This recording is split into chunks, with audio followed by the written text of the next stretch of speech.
അങ്ങനെ നീണ്ട 10-11 മണിക്കൂറത്തെ യാത്രയ്ക്ക് ശേഷം നമ്മൾ നമ്മുടെ സ്ഥലത്തെത്തിയിട്ടുണ്ട് കേട്ടോ. ഇനി നമ്മൾ എങ്ങോട്ടാ വന്നതെന്നല്ലേ, നമ്മൾ വന്നിട്ടുണ്ടായിരുന്ന രാമേശ്വര ക്ഷേത്രത്തിലേക്കാണ്.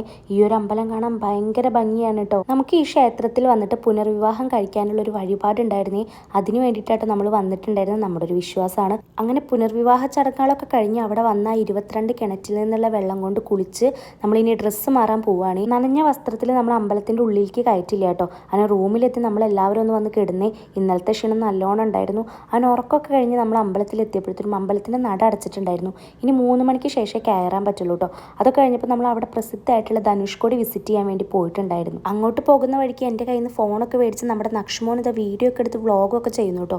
ഇവനിൽ ഞാനൊരു പ്രതീക്ഷ കാണുന്നുണ്ട്. അങ്ങനെ നമ്മൾ ധനുഷ്കോടി എത്തി. അങ്ങനെ ധനുഷ്കോടിയൊക്കെ കുറച്ച് നേരം ചുറ്റി കണ്ടിട്ട് നമ്മൾ വീണ്ടും ക്ഷേത്രത്തിലേക്ക് പോയിട്ട് ഈ ക്ഷേത്രത്തിൻ്റെ ഉൾഭാഗമൊക്കെ കാണാൻ ഭയങ്കര ഭംഗിയായിരുന്നു. ഇതിൻ്റെ അകത്ത് ഈ കാണുന്ന കൊത്തുപണികളൊക്കെ കാണാൻ തന്നെ ഭയങ്കര മനോഹരമായിട്ടുണ്ടായിരുന്നു. ക്ഷേത്രത്തിൻ്റെ ഒരുപാട് അങ്ങ് ഉള്ളിലേക്ക് ഫോണൊന്നും അലൗഡ് അല്ല കേട്ടോ. ഇത് നമ്മൾ പുറത്തിറങ്ങിയതിന് ശേഷം എടുത്തിട്ടുണ്ടായിരുന്ന വീഡിയോസാണ്. ഇവിടെ എല്ലാം കാണാൻ തന്നെ ഒരുപാടുണ്ട് കേട്ടോ. അപ്പോൾ അടുത്തൊരു ഡേറ്റ് ആണ്. Okay, by.